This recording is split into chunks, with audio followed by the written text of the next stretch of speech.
Ladies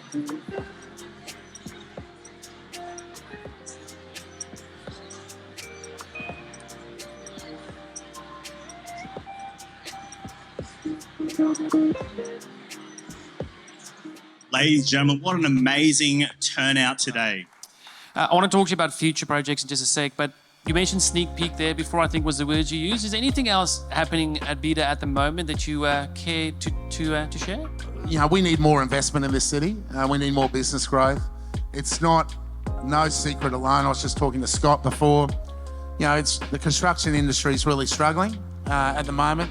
The costs, there's some rain.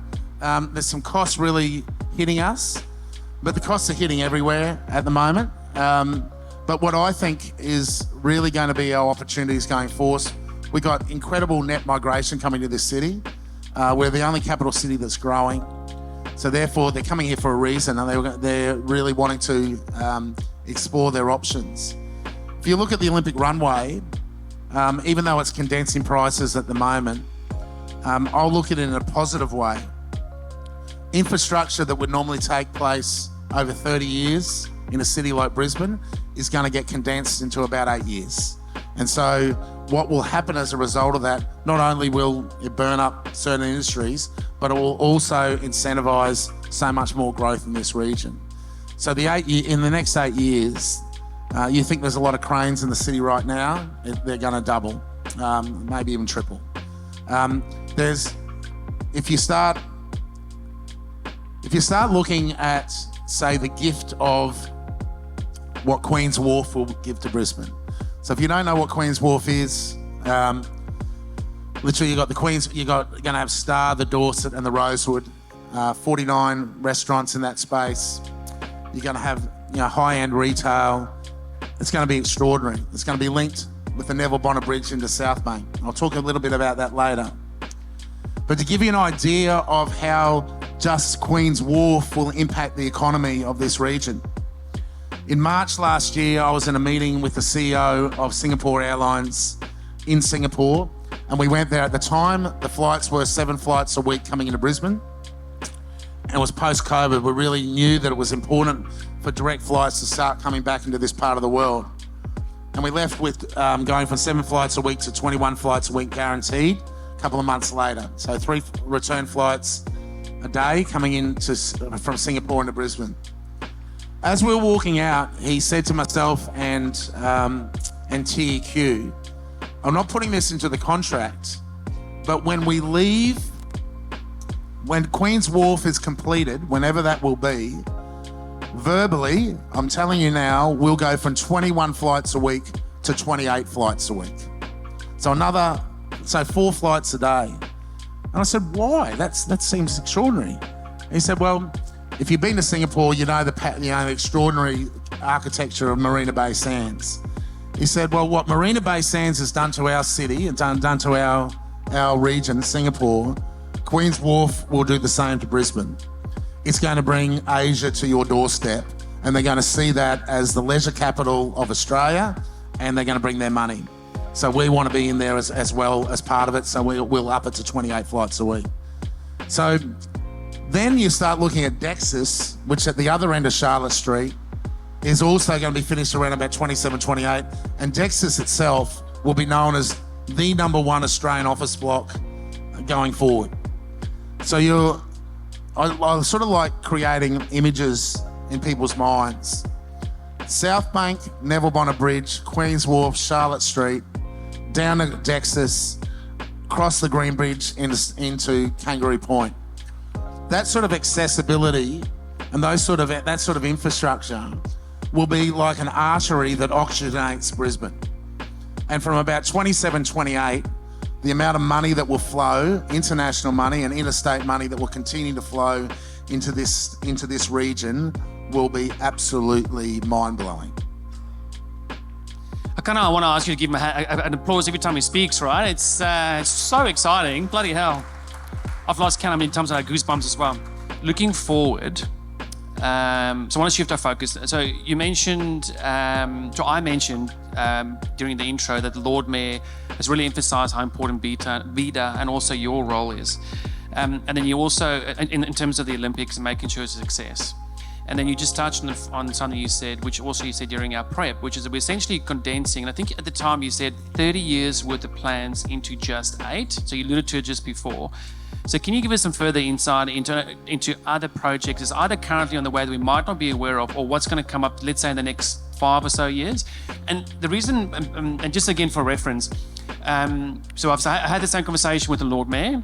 I've also had the same conversation with, even before then, with one of the heads of Populous, who did the first draft of what the Olympic Stadium could look like as well. And we kept on talking about this fact that it started with a 10-year runway, then an 8-year runway, and so on and so forth. But a lot of people still don't realize it's actually not that far out in terms of being able to capitalize on that rising tide effect that's going to happen. And we should really be looking at a 3 to 5 year window. Do you share that view? Oh, we need to get started now. In many ways.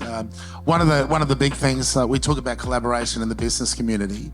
One of the things that needs to continue to move forward, and I think I'm still starting to get very encouraged in recent months by conversations that are taking place behind closed doors. I'm starting to see really strong collaboration between Fed, state and local, and really the only reason why it's happening, and I'm not being cynical here, it's the truth. There's nothing like putting yourself on the world stage for the world to see, and you know that they're not going to allow ourselves to be embarrassed globally. So it will become a focus, and Brisbane as a result will become a focus of Australia over the next 3 to 4 years. So that may not have been seen to be realised yet, but certainly there is a focus coming. There'll be a new sort of committee that sits alongside the OCOG committee announced on November the 17th. And I'm really encouraged by that. I think the work that committee will be doing will be working with the people such as yourselves to start elevating the opportunities. There will be a focus, and will be good for you to hear. There'll be a focus that if it's the Brisbane Olympics, we will be looking to procure Brisbane. We won't be looking to procure Belgium or London or Singapore. We'll be definitely looking to procure here. But you'll need to start learning how to jump through some important hoops. Anything associated with Olympics and those rings, you'll need to be able to really demonstrate your sustainability credentials, your accessibility credentials, your inclusivity credentials, because that's their values, and they work on those values. The Paralympics is exactly the same. A very strong brand, global brand. The opportunities will be here. There's some really exciting things. Like I'm a track and field nut. I love my athletics. I love actually the Olympics, to tell you the truth. And the technology that is going to be potentially available that will end up in the GABA, that could end up in the swimming in Brisbane Live at Roma Street, those sort of things will once again blow you away. Why don't you imagine, so if you wanted to sit at the 80 metre mark of the 100 metres on the 100 metre final day, the technology that we believe will be available for that stadium by the time the Olympics roll out is really quite exciting if you're a bit of a tech nerd. So you can pay, that'll be a premium seat, it might be $1,000 to sit at that 80 metre mark to watch that 100 metre final and the other finals that exist around that time. But that same seat with AI and tech may be able to be sold 5 times to someone back at home in their own house. And they might sell that ticket 5 times. And the equipment that you put onto your face and the set will feel as if you are seeing the same view as that person that's sitting in J3 at the 80 metre mark.